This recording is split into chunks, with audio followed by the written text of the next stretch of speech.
Assalamualaikum warahmatullahi wabarakatuh. Perkenalkan, saya Lisa Alfarizi dari kelas akuntansi A, ingin menjelaskan tentang program audit dari PT Kedaung Indah Ken Tbk. Yang akan dibahas pada presentasi kali ini adalah yang pertama, gambaran umum dari KP PKF Hadiwinata. Yang kedua, ada gambaran umum dari PT Kedaung Indah Ken Tbk. Yang ketiga, ada definisi audit, bukti audit, dan prosedur audit. Yang keempat, ada program audit siklus penjualan dan penerimaan kas. Yang kelima, ada program audit siklus persediaan dan pergudangan. Dan yang keenam, ada kesimpulan. Selanjutnya, yang pertama, ada gambaran umum dari KP PKF Hadiwinata. Nah, di sini KP PKF Hadiwinata merupakan kelompok spesialis akuntan publik bersertifikat dan perusahaan konsultan di Indonesia. KP PKF Hadiwinata merupakan bagian dari Asosiasi Akuntansi PKF Internasional dengan sekitar 400 kantor di 150 negara di dunia. Sejarah singkat dari KP PKF Hadiwinata.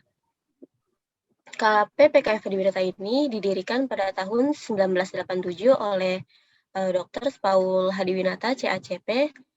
Selanjutnya pada tahun 1989, KP Hadiwinata ini bergabung dengan PKF Internasional, dan pada tahun 2009, KP PKF Hadiwinata disahkan dalam Surat Keputusan Menteri Keuangan. Nah, seiring dengan perkembangannya, KP PKF Hadiwinata beberapa kali melakukan merger dan perubahan rekanan.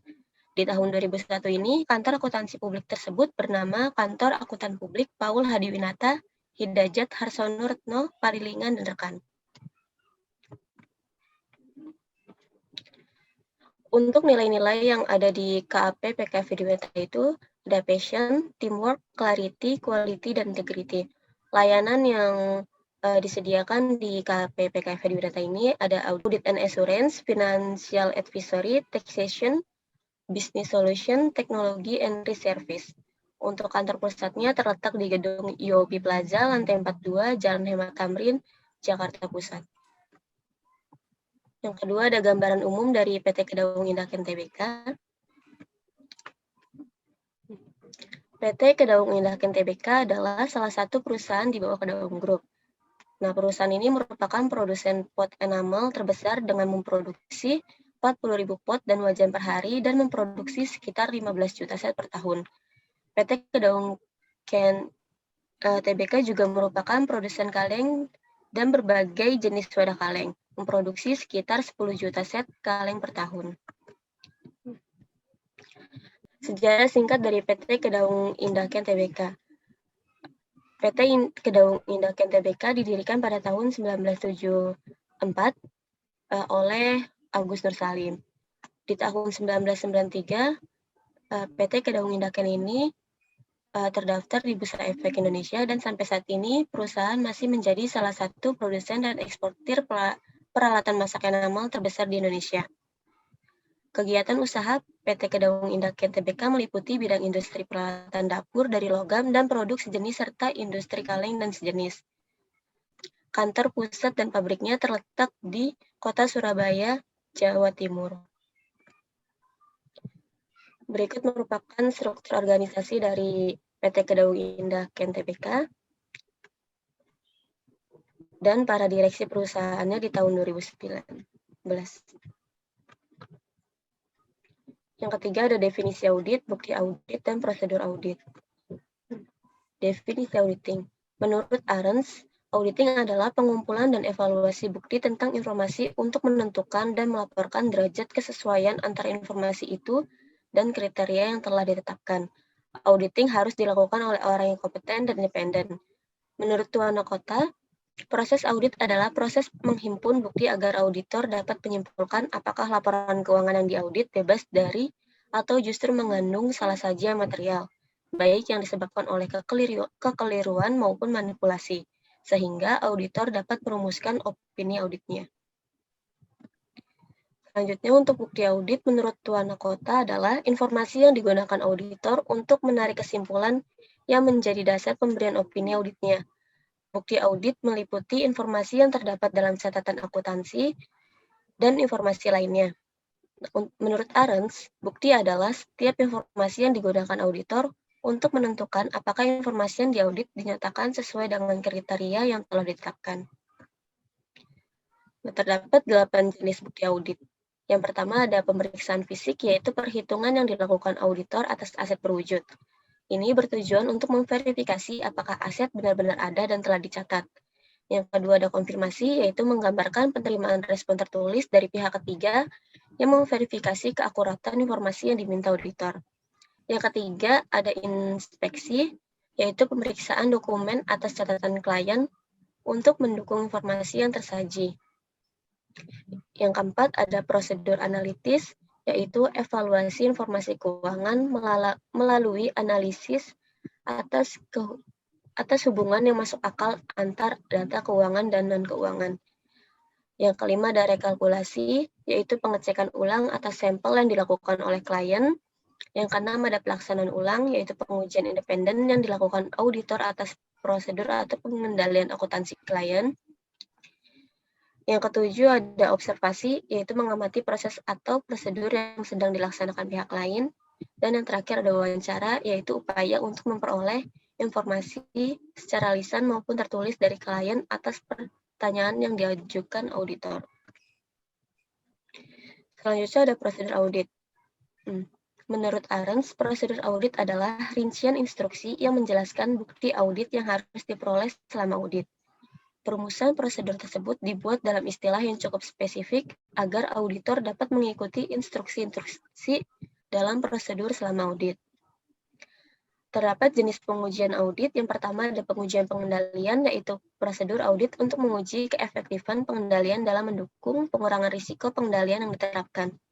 Yang kedua ada pengujian substantif atas transaksi, yaitu prosedur audit yang menguji salah saji moneter untuk menentukan apakah keenam tujuan audit yang berkaitan dengan transaksi telah dipenuhi bagi setiap transaksi.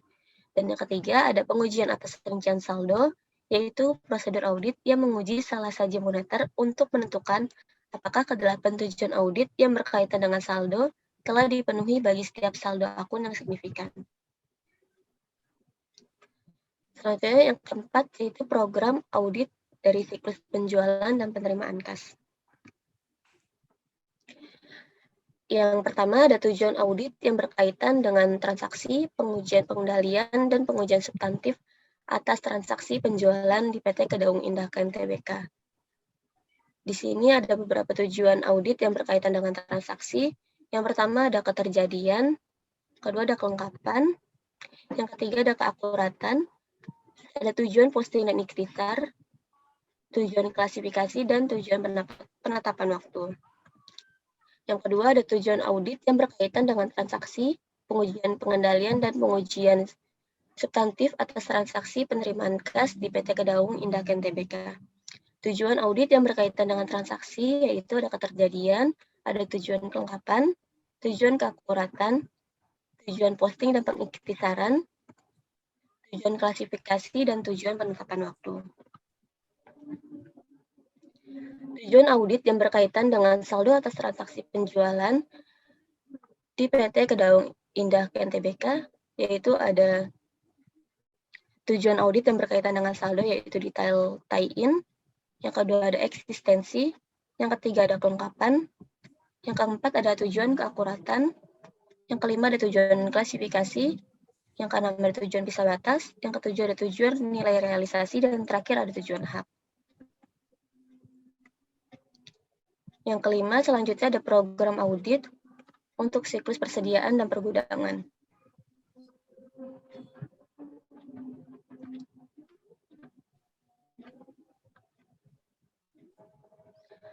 Tujuan audit yang berkaitan dengan saldo dan pengujian atas rincian saldo untuk observasi persediaan fisik di PT Kedaung Indah Tbk. Tujuan audit yang berkaitan dengan saldo yaitu ada tujuan eksistensi, ada tujuan kelengkapan, tujuan keakuratan, tujuan klasifikasi, tujuan pisah batas, tujuan nilai realisasi, dan tujuan hak. Yang kedua, tujuan audit yang berkaitan dengan saldo dan pengujian atas rincian saldo untuk penetapan harga dan kompilasi persediaan PT Kedaung Indah Tbk. Tujuan audit yang berkaitan dengan saldo yang pertama ada detail tie-in, Yang kedua ada eksistensi, yang ketiga ada tujuan kelengkapan, yang keempat ada tujuan keakuratan, yang kelima ada tujuan klasifikasi, yang keenam ada tujuan nilai realisasi, dan yang ketujuh ada tujuan hak. Selanjutnya untuk kesimpulan. Berdasarkan pengujian audit yang dilakukan pada PT Kedaung Indah Ken Tbk dapat disimpulkan bahwa 1. Perusahaan sudah menyajikan laporan keuangan yang sesuai dengan standar akuntansi keuangan yang berlaku di Indonesia. Yang kedua, prosedur pengujian atas transaksi pada pengujian pengendalian, pengujian substantif atas transaksi, dan pengujian atas rincian saldo penjualan dan penerimaan kas telah memenuhi tujuan audit. Yang ketiga, prosedur pengujian atas rincian saldo pada transaksi persediaan dan pergudangan telah memenuhi tujuan audit. Yang keempat, penyajian atas rincian saldo untuk siklus penjualan dan penerimaan kas, serta siklus persediaan dan pergudangan tidak terdapat salah saja material. Dan yang kelima, opini auditor atas laporan keuangan yang disajikan PT Kedaung Indah Ken Tbk adalah wajar tanpa pengecualian. Sekian presentasi dari saya, kurang lebihnya mohon maaf. Wassalamualaikum warahmatullahi wabarakatuh.